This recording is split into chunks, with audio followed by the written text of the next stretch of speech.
हम बात कर रहे हैं मॉडर्न पीरियोडिक टेबल की। काफ़ी चीज़ें मैंने बता दी है, ठीक है। अब मैं आगे समझा रहा हूँ, कहाँ से समझा रहा हूँ। Position of elements in the modern periodic table मिल गया यहाँ पे, ठीक है। हाँ, आपकी स्क्रीन पे तो आपको दिख ही रहा होगा। दिख रहा है नहीं दिख रहा आपको अपने सामने? तो कोई बात नहीं, मैं भेज दूंगा पीडीएफ आप लोगों को। व्हाट्सअप नंबर आप लोगों को पता ही है, और आप लोगों के पास आपको ग्रुप में मैंने ऐड कर रखा है सभी को। आप लोगों को मैं व्हाट्सअप में ग्रुप में भेज दूंगा, ठीक है। अभी आप समझो। तो position of the elements in the modern periodic table. In order to find the position of an element in the periodic table, the first write its electronic configuration. सबसे पहले हम इसका इलेक्ट्रॉनिक कॉन्फ़िगरेशन लिखेंगे। And then find period and group number from it electronic configuration in the. अब जैसे भाई मान लो कोई है, मान लो कोई एटॉमिक नंबर है किसी, मतलब हमें किसी भी एलिमेंट का अगर पोजीशन फाइंड करना है पीरियोडिक टेबल में, कह रहा है कि पोजीशन निकालनी है मॉडर्न पीरियोडिक टेबल में, तो कैसे निकालेंगे? अब मेरी बात समझना ध्यान से। तो first right it's electronic configuration. सबसे पहले हम उसकी क्या लिखेंगे? Electronic configuration. हम यहाँ पे किसी भी एलिमेंट की पोजीशन निकाल रहे हैं पीरियोडिक टेबल में। कौन सी periodic table? Modern periodic table में। कोई एलिमेंट आपको मैंने दे दिया लाइक कैल्शियम, ठीक है, और मैंने बोला इसकी पोजीशन बताओ कहाँ पे होगा, तो कैसे निकालोगे ये चीज़ मैं आपको सिखाऊंगा। तो सबसे पहले हम लिखेंगे उसकी इलेक्ट्रॉनिक कॉन्फ़िगरेशन 288 करके, जैसे आप लिखना चाहो, ठीक है। फिर उसके बाद हमें पता चल जाएगा उसकी पोजीशन कहाँ पर है, ठीक है। तो देखो, the period number of any element is equal to the number of electron shells. मैंने बताया था ना, जो पीरियड होते हैं उसमें नंबर ऑफ सेल्स सेम रहते हैं लेकिन वैलेंसी सेम नहीं रहती। ग्रुप में वैलेंसी सेम रहती है लेकिन नंबर ऑफ सेल्स सेम नहीं रहते। जैसे जैसे ग्रुप में नीचे की तरफ आओगे नंबर ऑफ सेल बढ़ेंगे, है ना, और लेकिन पी और number of valence electron groups में क्या रहने वाले हैं? सेम रहने वाले। लेकिन पीरियड्स में क्या होता है भाई? नंबर ऑफ सेल्स तो सेम रहेंगे, वैलेंस इलेक्ट्रॉन सेम नहीं रहेंगे, एक एक से बढ़ेंगे, एक एक नंबर से। हाँ, तो पहला पॉइंट कहता है, अब हम यहाँ पे निकाल रहे किसी भी एलिमेंट की पोजीशन इन पीरियोडिक टेबल। कौन सी periodic table? Modern periodic table में। The period number of an element, जो पीरियड नंबर होता है उससे पता चलता है कितने सेल होंगे, कितने ऑर्बिट होंगे। जैसे एक एटम है जिसके पास 2 इलेक्ट्रॉन सेल्स हैं, के और एल, तो वो सेकंड पीरियड से बिलोंग करता है ना। अगर 2 सेल है उसके अंदर कितने ऑर्बिट है? 2 ऑर्बिट, है ना। तो इससे पता क्या चलता है कि भाई वो दूसरे पीरियड से मिलता है, क्योंकि दूसरे पीरियड में वो एलिमेंट्स के एटम होंगे, वो एलिमेंट्स होंगे जिनके कितने सेल होंगे? 2। तीसरे पीरियड में वो एलिमेंट्स होंगे जिनके सेल कितने होंगे? 3। चौथे पीरियड में कौन से एलिमेंट होंगे जिनके पीरियड क्या होंगे? 4। तो भाई अगर कोई एलिमेंट है जिसके 2 इलेक्ट्रॉन सेल्स हैं, के और एल, तो वो सेकंड पीरियड से बिलोंग करता है। कौन से पीरियड से? सेकंड। इफ 2 और more element have the same number of valence shell, then they belong to the same periods in the same period of the periodic table। अगर मान लो 2 एलिमेंट या 2 से ज़्यादा एलिमेंट्स हैं लेकिन उनके ऑर्बिट या नंबर ऑफ वैलेंस सेल, जो सेल है ऑर्बिट है, वो सेम है, यानी 2-3 एलिमेंट ले लिए, उन 2-3 एलिमेंट्स में नंबर ऑफ सेल्स क्या है? सेम है। भाई 2-3 एलिमेंट्स लिए आपने, उनके जो नंबर ऑफ सेल्स है, नंबर ऑफ ऑर्बिट्स हैं, वो क्या है? सेम है। तो वो दोनों जो भी एलिमेंट्स लिए हैं वो तीनों क्या है? एक ही पीरियड से बिलोंग करते हैं। आ रही है बात समझ में? नंबर ऑफ सेल्स सेम है तो वो जो एलिमेंट्स होंगे वो एक ही पीरियड से क्या करेंगे? बिलोंग करेंगे। आ रही है बात समझ में? The group number of element, जो ग्रुप नंबर होता है, having up to 2 valence electron is equal to the number of valence electron. देखो क्या कह रहा है? If an element has 1 valence electron it belongs to group 1, and if an element has 2 valence electron then it belongs to 2। समझ आ रही है बात? अगर कोई एलिमेंट का वैलेंस इलेक्ट्रॉन 1 है तो भाई वो पहले ग्रुप में है, 2 है तो 2 वैलेंस इलेक्ट्रॉन है तो वो दूसरे ग्रुप से है। ग्रुप क्या है? वैलेंसी बताती है। पहले ग्रुप में वो एलिमेंट्स होंगे जिनका वैलेंस इलेक्ट्रॉन कितने होंगे? 1।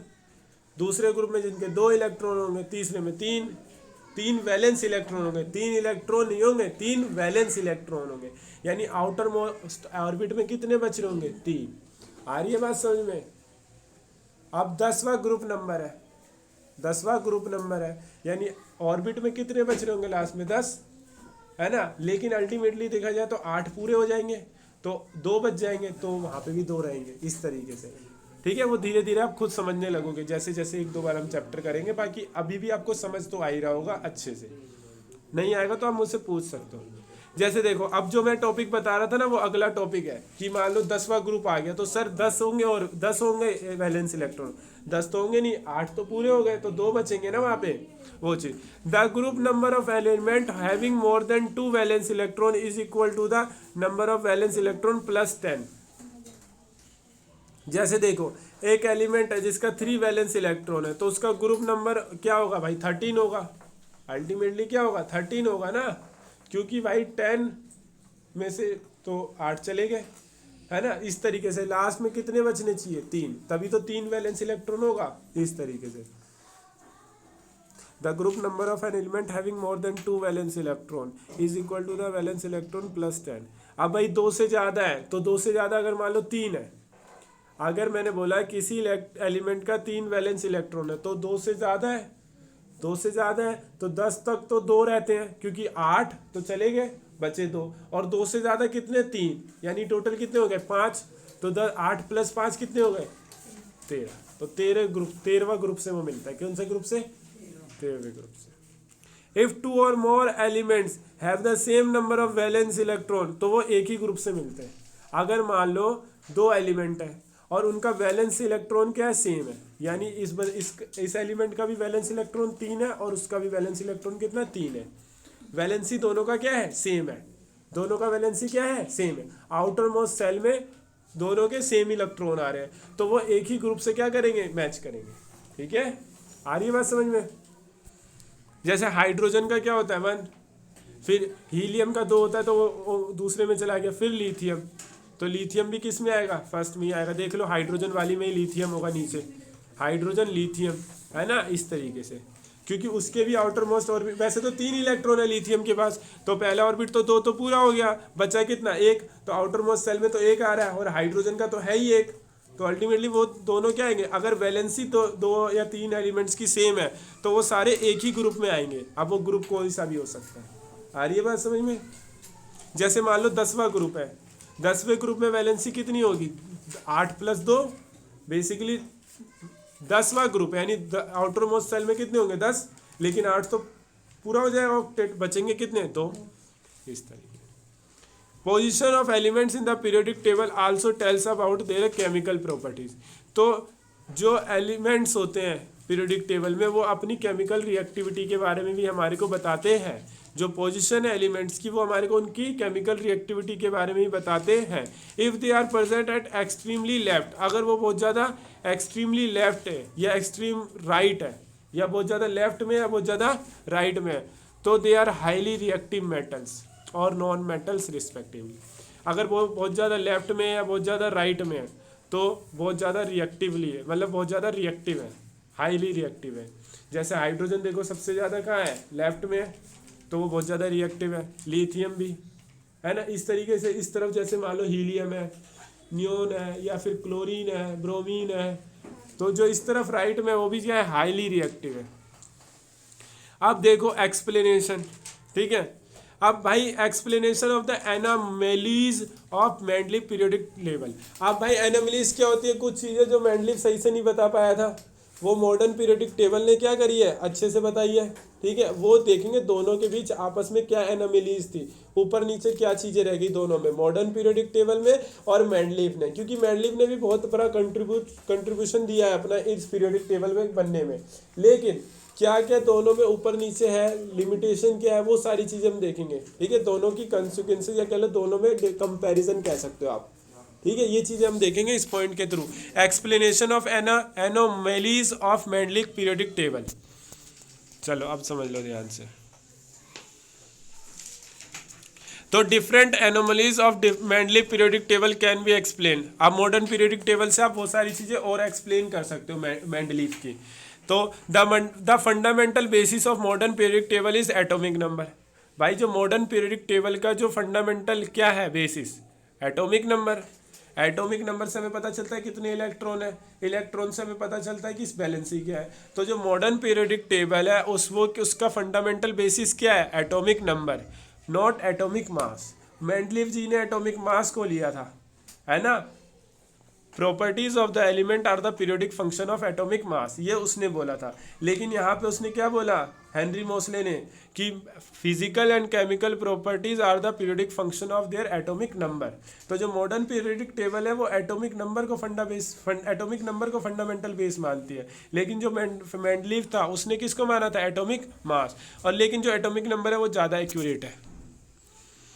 Since the table is on atomic number and isotopes have the same atomic number and chemical properties, so they can put at one place in the same group। तो देखो भाई, जो isotopes होते हैं, isotopes मतलब एक ही एलिमेंट है लेकिन मास क्या है दोनों का अलग अलग। जैसे क्लोरीन 35 और क्लोरीन 37, अगर आपने मेंडलीव का पढ़ा हो तो मैंने आपको उसमें बताया था। तो उनका एटॉमिक नंबर क्या है, सेम है, एक ही एलिमेंट है, मास अलग है, फिजिकल केमिकल प्रॉपर्टी भी एक जैसी है, लेकिन मास क्या है दोनों का अलग।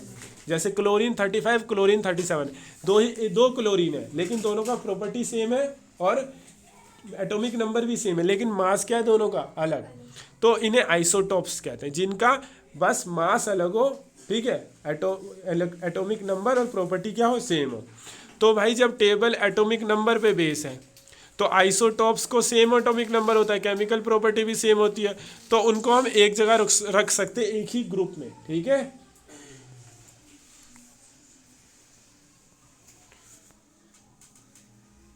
हाँ good. In this periodic table a unique position has be given to hydrogen, hydrogen को एक यूनिक पोजीशन दी है, देख रहे हो अलग, has been given to hydrogen, it is kept at the top left corner because of its unique characteristics। तो इसको एकदम ऊपर टॉप पे लेफ्ट साइड दिया हाइड्रोजन को, ठीक है, क्योंकि ये बहुत ज़्यादा यूनिक कैरेक्टरिस्टिक्स का है। The position of cobalt nickel is justified it self because atomic number of cobalt is less than atomic number of निकल। तो जो पोजीशन है कोबाल्ट और निकल की वो आपको दिख रहा होगा, CO और Ni, कोबाल्ट और निकल, वो जो उनका एटॉमिक नंबर है उनको जस्टिफाइड करता है, ठीक है। और कोबाल्ट का जो एटॉमिक नंबर है लेस देन है एटॉमिक नंबर निकल के, ठीक है। ये सारी चीज़ें ये आप टेबल के साथ देखोगे तो आपको और अच्छे से समझ आएगा। एक तरफ बुक रख लेना, एक तरफ वीडियो, और आप समझना साथ साथ, ठीक है। अच्छा, trends in the modern periodic table. आप ट्रेंड्स देखो कौन कौन से ट्रेंड्स हैं। In this table, some property shows a regular trend when we move along a period from left to right or in group from top to bottom। तो देखो कुछ properties हैं जो रेगुलर ट्रेंड करती है, मतलब चाहे ग्रुप से ऊपर से नीचे की तरफ आओ, ग्रुप्स में आप ऊपर से नीचे की तरफ आओ, या पीरियड्स में लेफ्ट से राइट की तरफ जाओ, तो कुछ प्रॉपर्टीज़ आपको रेगुलर ट्रेंड दिखाएगी एक जैसी, ठीक है, कुछ प्रॉपर्टीज़। तो ये भी एक क्या है, ट्रेंड है। वैलेंसी आपको पता ही है, 9th में भी सीखी थी वैलेंसी, आउटर मोस्ट सेल में जो इलेक्ट्रॉन होते हैं। तो it is the combining capacity of an atom of an element acquire noble gas configuration. तो वैलेंसी क्या होती है कि भाई जो आउटर मोस्ट सेल में जो इलेक्ट्रॉन है वो आउटर मोस्ट सेल क्या हो जाए, वैलेंस हो जाए, यानी वो संतुलित हो जाए। तो जब वो किसी के साथ कंबाइन कर लेगा किसी अदर एलिमेंट के एटम के साथ, तो वो अपने आप को एक नोबल गैस कॉन्फ़िगरेशन अचीव कर लेगा, मींस वो बैलेंस हो जाएगा, है ना, ये सारी चीज़ें। तो मैं वैलेंसी के बारे में आपको बता रहा था। इसमें क्या है कि भाई जो आउटर मोस्ट सेल में जो इलेक्ट्रॉन होते हैं वो अपने आप का ऑक्टेट पूरा करने के लिए या तो इलेक्ट्रॉन ले लेते हैं या इलेक्ट्रॉन अपने लूज कर लेते हैं या शेयर कर लेते हैं, कोवेलेंट बॉन्ड बना के वैलेंस हो जाते हैं। तो इसी को वैलेंसी कहते हैं। It is combining capacity of an atom an element, किसी भी एलिमेंट का एक एटम जो कंबाइन करता है ताकि वो नोबल गैस कॉन्फ़िगरेशन को अचीव कर ले, मतलब बैलेंस हो जाए, उसका कोई भी ऑर्बिट में इलेक्ट्रॉन कम या ज़्यादा ना हो, ऑक्टेट अपना क्या हो जाए, पूरा हो जाए। It depends upon the number of valence electron present in the outer most shell. अब ये जो वैलेंसी है वो किस चीज़ पे डिपेंड करते हैं कि जो आउटर मोस्ट सेल है, यानी जो आउटर मोस्ट ऑर्बिट है, उसमें कितने इलेक्ट्रॉन है। अगर मान लो 5 इलेक्ट्रॉन है, या तो 3 ये क्या कर लेगा, और गेन कर लेगा, 6 है तो 2 और गेन कर लेगा अपना ऑक्टेट पूरा करने के लिए, और 2 है तो या तो 2 लूज कर देगा, ऑर्बिट ख़त्म कर लेगा, या फिर 6 और गेन कर लेगा। इस तरीके से जो आउटर मोस्ट सेल में जो इलेक्ट्रॉन होते हैं उस चीज़ पे डिपेंड करता है कि भाई वो बेसिकली क्या उसकी वैलेंसी होगी। ठीक है, आ रही है आपको समझ में बात? गुड। जैसे for the element of group 1, 2, 13 and 14, अब मान लो एक एलिमेंट है जो ग्रुप 1 से भी है, 13 से भी है, और 2 से भी है, और 14 से भी है। तो valency is equal to number of valence electron, valency equal to में नंबर ऑफ वैलेंस इलेक्ट्रॉन, भाई कितने इलेक्ट्रॉन वैलेंस होंगे। Whereas for the elements group 15 valency 8 minus valence electron. अच्छा, जैसे मान लो 15 है ग्रुप 15 से, यानी 15 वैलेंस इलेक्ट्रॉन, तो उसमें से 8 माइनस करोगे आप, कितने बचेंगे 7, तो वैलेंस इलेक्ट्रॉन कितने में बच गए, एक तो ज्ञान कर लेगा वो इस तरीके से। तो 15 में से पहले आप 8 हटा दिए, बचे कितने 7, फिर 7 को आप 8 में से माइनस किए, तो क्योंकि ऑर्बिट पूरा करना है, ऑक्टेट पूरा करना है, तो इस तरीके से। अब भाई जिसके ग्रुप 16 है, 16 ग्रुप में से तो 8 तो हो ही गया पूरा उसका, वो तो नोबल गैस कन्फिग्रेशन। 17, तो 17 में से पहले आप 8 माइनस किए, फिर 8 माइनस किए, 1 बचा, तो अब 1 उसकी वैलेंसी है, यानी 1 या तो वो गेन कर लेगा या 7 और, सॉरी 1 या तो वो लूज कर लेगा या वो 7 और गेन कर ले, इस तरीके से।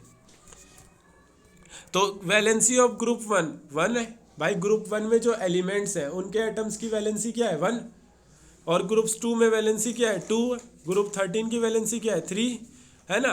क्योंकि देखो 13 की 3 कैसे, ये बात अब मेरी समझना ध्यान से, ऊपर थोड़ी सी गलती हो गई थी बट उस चीज़ को मैं क्लैरिफाई कर देता हूँ यहाँ पे। 13 है ग्रुप क्या है 13, तो 2 पहला ऑर्बिट पूरा, 10 दूसरा ऑर्बिट पूरा, सॉरी 2 पहला ऑर्बिट पूरा, 8 दूसरा ऑर्बिट पूरा, 2 से पहला ऑर्बिट पूरा हो गया, बचे कितने 13 में से 2 चले गए, कितने बचे 11, फिर 8 पूरा, दूसरा ऑर्बिट भी पूरा हो गया, बचे कितने 11 में से 8 चले गए, कितने बचे 3। तो अगर ग्रुप 13 का है तो उसकी वैलेंसी 3 कैसे आई, पहले ऑर्बिट में 2 चले गए, दूसरे ऑर्बिट में 8 चले गए, यानी 10 तो चले गए, तीसरे ऑर्बिट में कितने बचे 3, तो वैलेंसी क्या हो गई 3। आ रही है बात समझ में। वैलेंसी ऑफ ग्रुप 14 की क्या होगी 4, ग्रुप 15 की क्या होगी 3। अब ग्रुप 15 की 3 कैसे हो गई, 5 होनी चाहिए थी ना, कैसे देखो, जब ग्रुप 15 में तो 2 चले गए, पहला ऑर्बिट पूरा, बचे कितने 13 में से 8 चले गए, कितने बचे 5। अब भाई 5 लूज क्यों करेगा, वो 3 गेन नहीं कर लेगा क्या।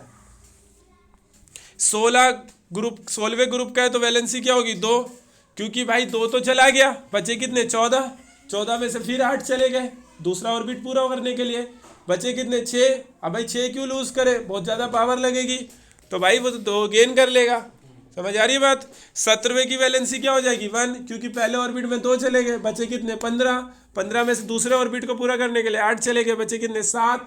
अब एक गेन कर लेगा ना भाई, लूज क्यों करेगा, 7 पावर चाहिए होगी बहुत ज़्यादा।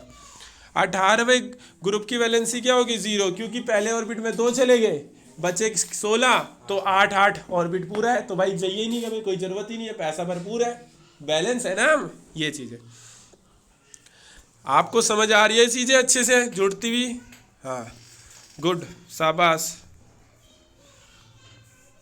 अब देखो वेरिएशन अलोंग अ ग्रुप, अब एक ग्रुप में क्या क्या वेरिएशन होती है वो चीज़ आपको मैं समझा रहा हूँ। मैंने ग्रुप में आपको बताया था ऊपर से नीचे की तरफ आओगे तो ऑर्बिट बढ़ेंगे, लेकिन वैलेंसी क्या रहने वाली है सेम, पहले ग्रुप की वैलेंसी 1 ही रहेगी इस तरीके से, ठीक है। दूसरे ग्रुप की वैलेंसी 0 रहेगी, क्योंकि 2 होता रहेगा ना इस तरीके से, लेकिन ज़रूरी नहीं है, वो आपको आगे धीरे धीरे मैं समझाऊंगा, ठीक है। दूसरे ग्रुप की वैलेंसी क्या रहेगी 2, ठीक है, ये मैंने आपको यहाँ पे समझा दिया है। 13 ग्रुप की 3, इस तरीके से आप खुद से भी कैलकुलेट कर सकते हो, खुद से भी कैलकुलेट तो कर ही सकते हो, जैसे यहाँ पे मैं समझा रहा हूँ। Variation along a group in a group outer electronic configuration is same for all the element. एक ग्रुप में क्या होता है कि जो आउटर इलेक्ट्रॉनिक कॉन्फ़िगरेशन क्या होती है सेम होती है सभी एलिमेंट्स के लिए, ठीक है। So all have the same number of valence electron, तो एक ग्रुप में जो वैलेंस इलेक्ट्रॉन की एलिमेंट्स की जो वैलेंस इलेक्ट्रॉन की जो नंबर्स होते हैं वो क्या रहते हैं सेम होते हैं। एक ग्रुप में जो एलिमेंट्स हैं तो उनके जो इलेक्ट्रॉन है वैलेंस इलेक्ट्रॉन उनकी नंबर्स क्या रहने वाली है सेम रहने वाली है। All the elements of group 1 have valency is equal to 1, तो भाई जितने भी ग्रुप 1 में एलिमेंट्स हैं उनकी वैलेंसी क्या रहने वाली है 1। जैसे लिथियम 21, सोडियम 281, पोटेशियम 2881, तो जो ग्रुप 1 में आएंगे उनकी वैलेंसी क्या रहेगी 1 ही रहेगी। आ रही है बात समझ में। Similarity for the group 17, group 17 में भी आप देखो तो 27 है ना, 287, 28 18 7 28 18 18 7 इस तरीके से। तो वैलेंसी क्या रहने वाली है, सेम रहने वाली है। आ रही है बात समझ में। लास्ट में एक इलेक्ट्रॉन और गेन कर लेगा, वैलेंस इलेक्ट्रॉन क्या होगा 7। आ रही है बात समझ में। और वैलेंसी क्या होगी ग्रुप 17 की 1। ग्रुप 17 की वैलेंसी कैसे निकाली, पहले 2 चले गए 15 बचे, 15 में से 8 चले गए कितने बचे 7। अब 7 तो लूज करेगा नहीं ना, एक गेन कर लेगा, तो वैलेंसी क्या होगी 1।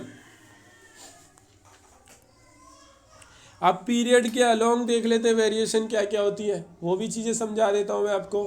तो valency increase from 1 to 4 till group 14 and then decrease from group decrease to 0 from group 15 to 18। एक बार दोबारा रिपीट कर देता हूँ। द वैलेंसी इंक्रीज 1 to 4, तो ग्रुप की जो वैलेंसी, जो पीरियड की बात हो रही है, ठीक है, वेरिएशन अलोंग आ पीरियड। तो valency increase from 1 to 4 till group 14।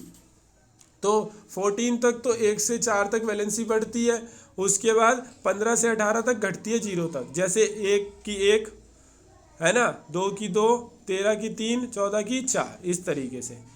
और 15 के बाद 15 की 3, 16 की 2, 17 की 1, 18 की 0।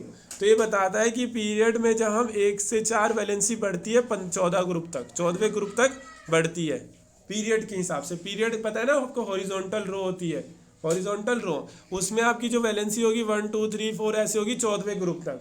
और 15 16 17 18 में घटेगी 3 2 1 0। अब बात करते हैं एटॉमिक साइज। ये 9th क्लास में भी था आपका, ठीक है, 9th क्लास का भी 9th क्लास में टॉपिक था ना, atomic radius, atomic size, nanometer, 10 की पावर -9 नैनोमीटर, है ना, इस तरीके से। तो it refers to the radius of an atom. तो एटॉमिक साइज क्या होता है, किसी भी एटम का रेडियस निकाल लो, किसी भी एटम का रेडियस निकाल लो, आपको उसका साइज पता चल जाएगा। It may be visualized as the distance between the centre of the nucleus and the outer most shell of an isolated atom. तो भाई कैसे पता चलेगा, उसके न्यूक्लियस से आउटर मोस्ट सेल के बीच का डिस्टेंस निकाल लो।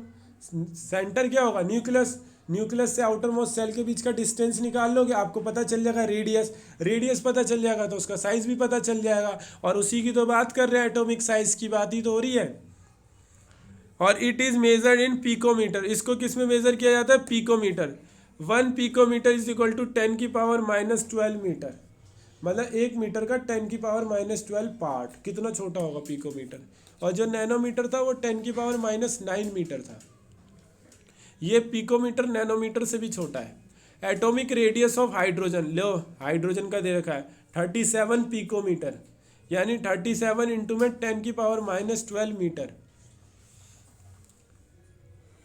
Variation along a group. अब ग्रुप के अलोंग वेरिएशन भी देख लो। ये इसमें वेरिएशन अलोंग अ ग्रुप, इसमें आपको एटॉमिक साइज को लिया है, ठीक है, वो चीज़ समझाऊंगा, ध्यान से समझना। The atomic size increase down the group. जैसे जैसे आप डाउन जाते हो ग्रुप में जैसे जैसे आप नीचे जाते हो तो एटॉमिक साइज क्या होता है, इंक्रीज होता है। This is because new shells are being added as we go down the group. तो भाई जैसे जैसे ग्रुप में नीचे जाते हो एटॉमिक जो सेल्स होते हैं, ऑर्बिट्स होते हैं, वो बढ़ते हैं। तो भाई ऑर्बिट्स बढ़ेंगे तो सिंपल सी बात है एटॉमिक साइज तो बढ़ेगा ही बढ़ेगा, क्योंकि जो एटॉमिक साइज है वो न्यूक्लियस यानी सेंटर से लेके आउटर मोस्ट सेल के बीच का डिस्टेंस है, और वही तो रेडियस होता है। तो जैसे जैसे आप ग्रुप में नीचे की तरफ जाओगे, नंबर ऑफ सेल्स बढ़ेंगे तो साइज भी ग्रुप वो साइज भी एटम का क्या होगा, बढ़ेगा। This increase the distance between the outer most shell and the nucleus. तो ये तो मैंने बता दिया, आउटर मोस्ट सेल और न्यूक्लियस के बीच का डिस्टेंस बढ़ेगा तो एटॉमिक साइज भी बढ़ जाएगा। तो atomic size increase in spite of the increase in nuclear charge, ठीक है। तो न्यूक्लियर चार्ज को छोड़ के वो इंक्रीज क्या होता है, एटॉमिक साइज। देखो जैसे जैसे हम जा रहे हैं, lithium, sodium, potassium, RbCS, Fr, ये जो नाम दे रखे हैं आपको, तो इसमें क्या हो रहा है, ये पहला ग्रुप है।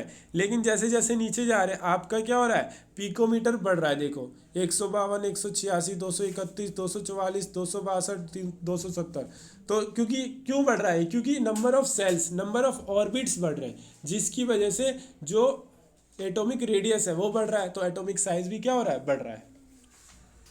आप पीरियड के अलोंग देख लेते हैं, ठीक है, वेरिएशन क्या होती है एटॉमिक साइज में। तो atomic radius decrease in moving from left to right, जैसे जैसे लेफ्ट टू राइट जाते हैं पीरियड में, पीरियड क्या है हॉरिजॉन्टल रो, तो जैसे जैसे लेफ्ट टू राइट जाओगे तो एटॉमिक रेडियस क्या होगा डिक्रीज होगा। This is due to an increase in nuclear charge, ऐसा क्यों होता है क्योंकि न्यूक्लियर चार्ज बढ़ता है, तो न्यूक्लियर चार्ज बढ़ेगा तो आप ऑर्बिट को क्या करेगा अपनी तरफ समेटेगा, ज़्यादा पास लाने की कोशिश करेगा ऑर्बिट को, तो ऑर्बिट जब बहुत ज़्यादा पास में आ जाएंगे तो इससे क्या होगा क्योंकि न्यूक्लियर चार्ज बढ़ गया तो रेडियस वो जो ऑर्बिट्स हैं वो छोटे हो जाएंगे, चिपक जाएंगे आपस में, तो रेडियस क्या हो जाएगा कम हो जाएगा। आ रही है बात समझ में। तो वैलेंस इलेक्ट्रॉन को पुल करता है अपने साथ न्यूक्लियस के साथ, ठीक है, और इससे क्या होता है एटम्स का जो साइज है वो रिड्यूस हो जाता है। आ रही है बात समझ में। तो देख लो आप, दिख ही रहा है आपको 186 160 143 118 110 104 99 क्या हो रहा है एटॉमिक साइज डिक्रीज हो रहा है क्योंकि न्यूक्लियस का चार्ज बढ़ रहा है, वो अपने वो सारे ऑर्बिट्स को अपनी तरफ अट्रैक्ट कर रहा है। वेरिएशन अलोंग अ पीरियड, ये तो मैंने बता ही दिया है। हाँ, मेटेलिक और नॉन मेटेलिक प्रॉपर्टीज़ ये भी समझ लो आप, सारी चीज़ें समझा ही रहा हूँ मैं आपको, अच्छे से समझना है आप लोगों को, ठीक है, ताकि आप लोगों के अच्छे से नंबर आए। एक बार और पढ़ाऊँगा इसे, ऐसी बात नहीं है कि एक ही बार पढ़ा के ख़त्म करा दूंगा, पढ़ाना है और सुनना भी है।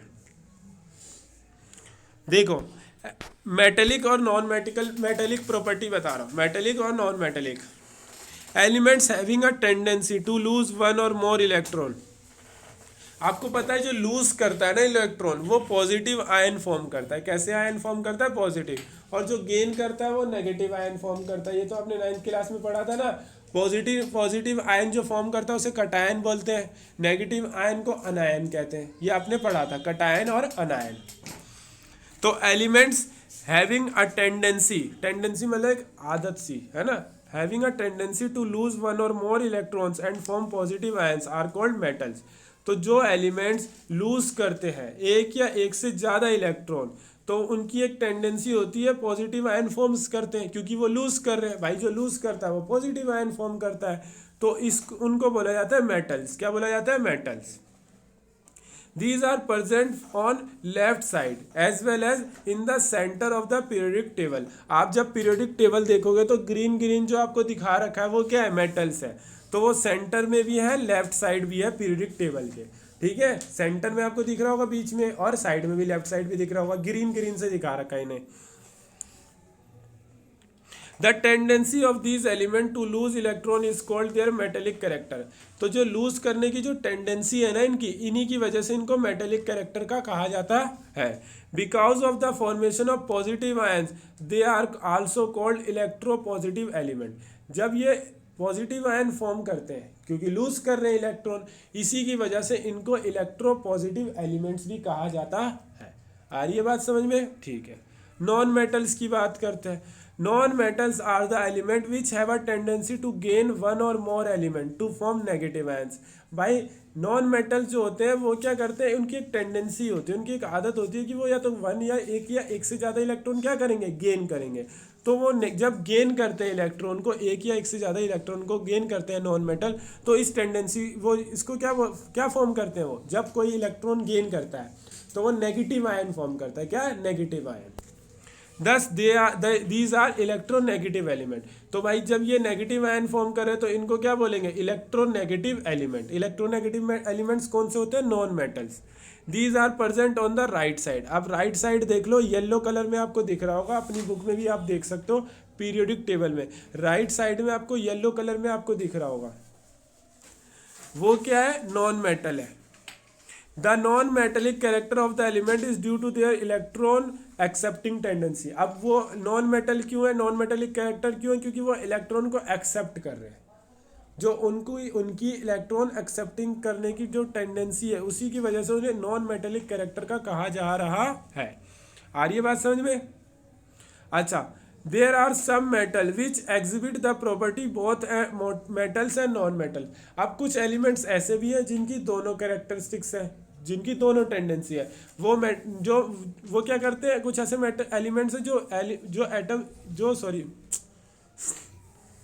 बताता हूँ। देखो कुछ ऐसे एलिमेंट्स हैं जो गेन भी कर लेते हैं इलेक्ट्रॉन और जो लूज भी कर लेते हैं, जिनके पास दोनों की कैरेक्टरिस्टिक्स हैं, जिनके पास दोनों की प्रॉपर्टीज है, मेटल्स की भी नॉन मेटल्स की भी। There are some element which exhibit the property of both metals and non metal. कुछ ऐसे एलिमेंट्स हैं जो इलेक्ट्रॉन गेन भी कर लेते हैं, इलेक्ट्रॉन लूज भी कर लेते हैं, जिनके पास दोनों की प्रॉपर्टी है, मेटल्स और नॉन मेटल्स दोनों की, उनको कहा जाता है मेटेलॉइड्स। आप मॉडर्न पीरियोडिक टेबल में देख सकते हो जिगजैग करके पिंक कलर में दे रखा है, वो आपका नॉन मेटल है, ठीक है। बॉर्डर लाइन भी दे रखा होगा आपको, बोरोन, सिलिकॉन, जर्मेनियम और आर्सेनिक, एंटीमोनी, टेलेरियम, पोलोनियम, ठीक है, ये सारे क्या है, इनको मेटलॉइड्स बोला जाता है, या सेमी मेटल्स भी कह सकते हो, क्योंकि इनके अंदर मेटल्स और नॉन मेटल्स दोनों की प्रॉपर्टी होती है, ये गेन भी कर लेते हैं और लूज भी कर लेते हैं इलेक्ट्रॉन। आ रही है बात समझ में। Variation along a period and group, आप और चीज़ें बताऊंगा आप लोगों को, वो भी देखो, आप लोग अच्छे से समझो, तमीज़ से पेपर में करो, प्यार से टीचर नंबर देगा। आगे देखते, 1 मिनट रुको, कोल्ड ड्रिंक पीने दो। तो चलो अब बताता हूँ variation along a period and a group, किस तरीके से वेरिएशन होती है पीरियड और ग्रुप के along. As the effective nuclear charge acting on the valence shell, electrons increase across a period, the tendency to lose electron will decrease. अब इसका मतलब ध्यान से समझना, जैसे जैसे nuclear charge, effective nuclear charge आपको बताया था ना, लेफ्ट टू राइट जाते हैं न्यूक्लियर चार्ज बढ़ जाता है, एटॉमिक रेडियस घट जाता है, एटॉमिक साइज भी घट जाता है, ये सारी चीज़ें ऊपर बताई थी मैंने आपको। As the effective nuclear charge acting on the valence shell, तो वैलेंस सेल पे क्या हो रहा है, इफेक्टिव न्यूक्लियर चार्ज हो रहा है, तो electrons increase across a period, तो पीरियड में क्या होता है, बेसिकली इलेक्ट्रॉन्स तो बढ़ते ही है, आपको पता है। The tendency to lose electron, जो टेंडेंसी होती है ना इलेक्ट्रॉन को लूज करने की, वो क्या होती है, साथ साथ डिक्रीज होती है। एक पीरियड की बात हो रही है, पीरियड में क्या होता है, न्यूक्लियर चार्ज इफेक्टिव होता है, जैसे जैसे आप लेफ्ट से राइट की तरफ जाओगे तो वैलेंस सेल क्या होंगे, इंक्रीज होते हैं एक पीरियड में, एक एक करके, ठीक है, एक एक करके क्या होता है, वैलेंस सेल इंक्रीज, वो वैलेंस इलेक्ट्रॉन क्या होता है, इंक्रीज होते हैं। जो टेंडेंसी होती है लूज करने की इलेक्ट्रॉन की, डिक्रीज होती है। भाई पहले आपके 6 इलेक्ट्रॉन थे, तो आप जैसे आपके पहले पीरियड में एक ही पीरियड में देखो, पहला एलिमेंट जो होगा उसकी वैलेंसी क्या होगी, 1, दूसरा उसी पीरियड में दूसरा जो नंबर पे जो आएगा उसकी 2 होगी, 3। जैसे जैसे हम आगे बढ़ रहे हैं लेफ्ट टू राइट की तरफ, तो क्या हो रहा है, इलेक्ट्रॉन भी बढ़ रहा है, नंबर ऑफ इलेक्ट्रॉन बढ़ रहा है, तो जो टेंडेंसी है लूज करने की वो क्या हो रही है, डिक्रीज हो रही है। क्योंकि भाई जब जिसके पास आगे चल चल के एक ही पीरियड में 6 इलेक्ट्रॉन हो जाएंगे, तो वो 6 लूज करने के बजाय 2 गेन नहीं कर लेगा, तो लूज करने की पावर क्या हो रही है, कम हो रही है। और ग्रुप में देखो, down the group the effective nuclear charge experience by valence electron decrease because the outer most electron are further away from the nucleus.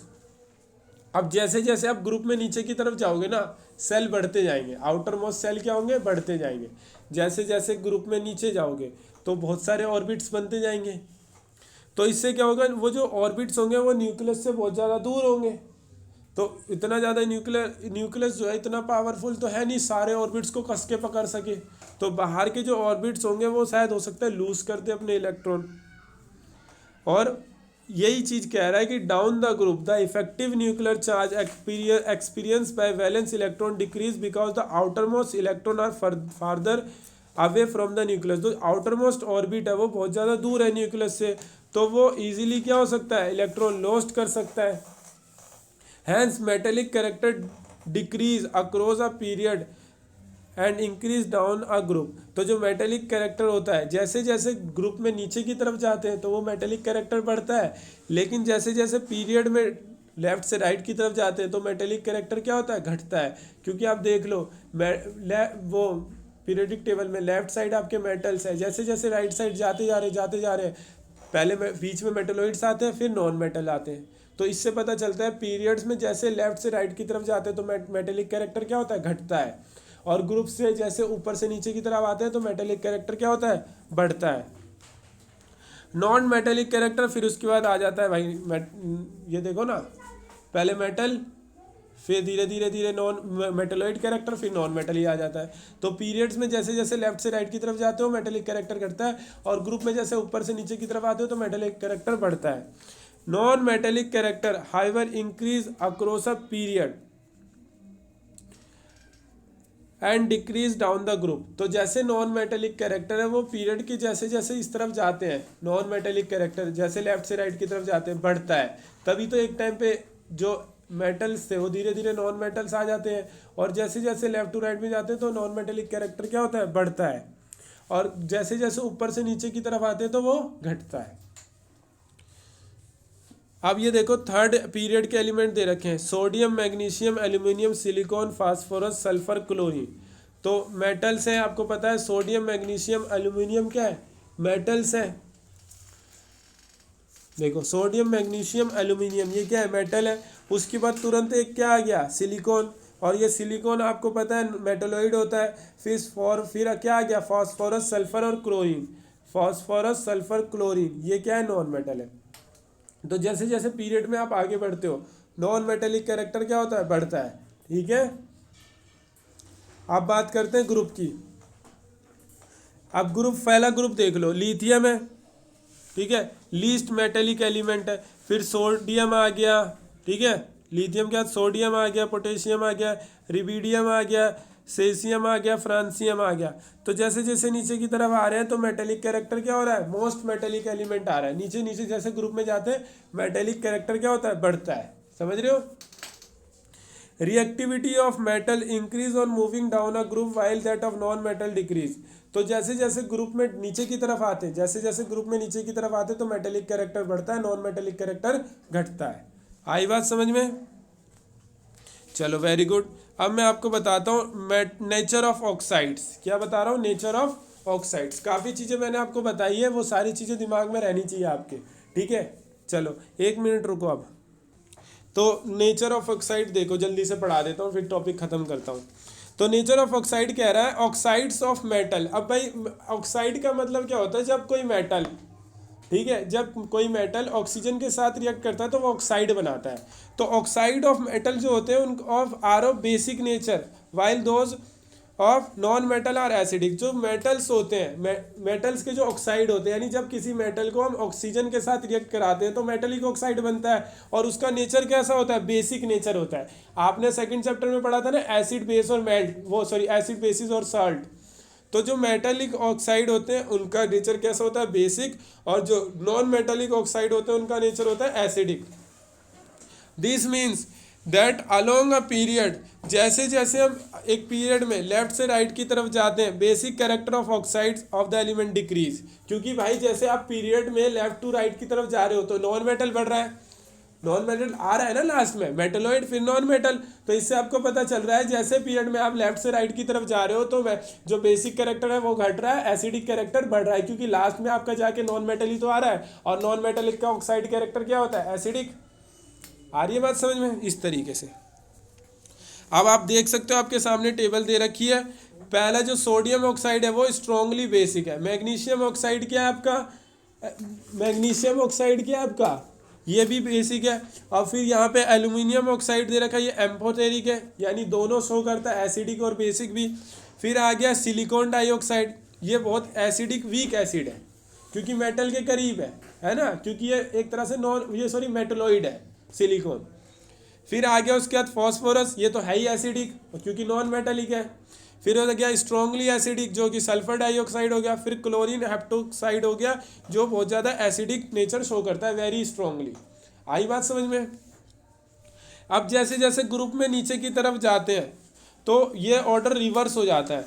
Basic character oxide का क्या करता है, इंक्रीज होता है। जैसे जैसे नीचे की तरफ आते हैं बेसिक कैरेक्टर क्या होता है, इंक्रीज होता है, और एसिडिक कैरेक्टर क्या होता है, घटता है। अब जैसे देख लो ऊपर क्या है, मैग्नीशियम लीस्ट बेसिक है। अब मैग्नीशियम क्या है, सेकंड ग्रुप में, बेसिक कम है। सबसे नीचे आप बेरियम देखोगे, है ना, इसके नीचे होगा यहाँ पे बेरियम, है ना, बेरियम ऑक्साइड, वो ज़्यादा बेसिक नेचर का है। तो जैसे जैसे ग्रुप में आप ऊपर से नीचे की तरफ जाओगे तो बेसिक कैरेक्टर क्या होगा, बढ़ेगा।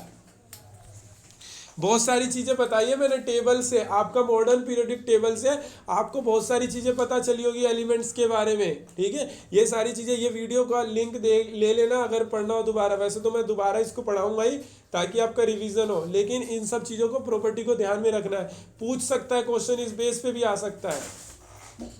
इलेक्ट्रोनेगेटिविटी देखो, it may be defined as the relative electron attracting tendency of an atom for a shared electron pair in a covalent bond. तो भाई इलेक्ट्रोनेगेटिविटी क्या होती है? जो इलेक्ट्रॉन अट्रैक्टिंग टेंडेंसी होती है, यानी कोई भी एटम है तो उसके आउटर मोस्ट सेल में जो इलेक्ट्रॉन है उसकी अट्रैक्टिंग टेंडेंसी, उस एलिमेंट की, उस एटम की इलेक्ट्रॉन की अट्रैक्ट करने की टेंडेंसी, वो इलेक्ट्रोनेगेटिविटी कहलाती है। ठीक है, कि कोई भी एटम है तो उसकी एक इलेक्ट्रॉन अट्रैक्ट करने की पावर होगी ना, वो चीज इलेक्ट्रोनेगेटिविटी कहलाती है एक तरह से। समझ आ रही है बात? जैसे यहाँ लिखा है it may be defined as the relative electron attracting tendency of an atom for a shared electron pair in covalent bond. और कोवेलेंट बॉन्ड में पता ही आपको इलेक्ट्रॉन शेयर करके बॉन्ड बनते हैं। Variation along a period and a group. अब कैसे कैसे कैसे वेरिएशन होते हैं पीरियड और ग्रुप में, देख लो इलेक्ट्रोनेगेटिविटी के बेस पे। अब यहाँ पे हम क्या सीख रहे हैं? इलेक्ट्रोनेगेटिविटी पीरियड और ग्रुप में। ठीक है, इससे पहले हमने क्या सीखा था, याद आया कुछ? एसिडिक और बेसिक नेचर, है ना, नेचर ऑफ ऑक्साइड, ये सारी चीजें आपको याद होनी चाहिए। तो अब वेरिएशन देखो, along a period and a group the electronegativity of element increase along a period since the non metallic character increase. जैसे जैसे आप पीरियड में लेफ्ट से राइट की तरफ जाओगे तो देखो नॉन मेटेलिक कैरेक्टर आ रहा है, तो जब नॉन मेटेलिक कैरेक्टर आ रहा है तो भाई वो गेन करेगा इलेक्ट्रॉन। गेन करने का मतलब इलेक्ट्रॉन अट्रैक्ट कर रहा है, और जब इलेक्ट्रॉन अट्रैक्ट कर रहा है तो इसका मतलब इलेक्ट्रोनेगेटिविटी बढ़ रही है। समझ आ रही है मेरी बात? जैसे जैसे पीरियड में लेफ्ट से राइट की तरफ जा रहे हैं तो नॉन मेटेलिक कैरेक्टर बढ़ रहा है, जिसकी वजह से वो गेन करेगा इलेक्ट्रॉन। गेन करने का मीन्स अट्रैक्ट करेगा, जब अट्रैक्ट करेगा तो इलेक्ट्रोनेगेटिविटी बढ़ेगी या घटेगी? बढ़ेगी, सिंपल सी बात है।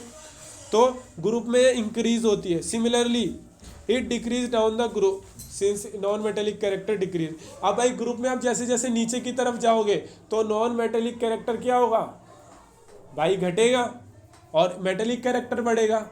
और जब मेटेलिक कैरेक्टर बढ़ेगा तो वो इलेक्ट्रॉन गेन करेगा या लूज करेगा? मेटल्स है लूज करते हैं, आपको बताया था पॉजिटिव आयन फॉर्म करते हैं, और ये इलेक्ट्रोपॉजिटिव भी कहलाते हैं मेटल्स को।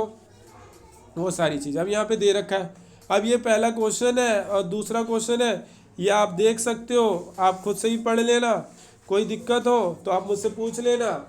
आपको टॉपिक समझ ना आया हो तो मैं दोबारा कराऊंगा। क्वेश्चन आंसर इस चैप्टर के अच्छे से प्रिपेयर कर लेना, बुक के बीच यानी चैप्टर के बीच में जो ब्लू कलर के होते हैं वो भी, और लास्ट के भी। ज़्यादा से ज़्यादा रिपीट प्रैक्टिस करो। बुक में जितना नहीं दे रखा उससे ज़्यादा चीज़ें मैंने बताई है आपको, और अच्छे से बताइए आपको। ऐसा नहीं है कि मैंने बस हवा हवा में छोड़ दी सारी चीज़ें। आप लोगों को ये PDF व्हाट्सएप पे भेज रहा हूँ मैं, और आपको ही मिल जाएगी। तो अच्छे से तैयारी करो, कल हम दोबारा पढ़ेंगे, रोजाना पढ़ेंगे। मैथ्स की प्रैक्टिस घर पे करो। वीडियो अगर आपको कोई टॉपिक नहीं समझ आता तो पूछो मुझसे, उसकी भी वीडियो डालूंगा मैं। और आप तो मेरे से पूछ ही सकते हो यहाँ पे। मंडे को टेस्ट के लिए तैयार रहना आप सभी, ठीक है? 2 चैप्टर का टेस्ट लूँगा, ठीक है? 4th चैप्टर और 5th चैप्टर, ठीक है? क्वाड्रेटिक इक्वेशन और अर्थमेटिक प्रोग्रेशन। तो अभी के लिए इतना ही। टाटा, बाय बाय, गुड नाइट, अपना ख्याल रखें, धन्यवाद, अल्लाह हाफिज़।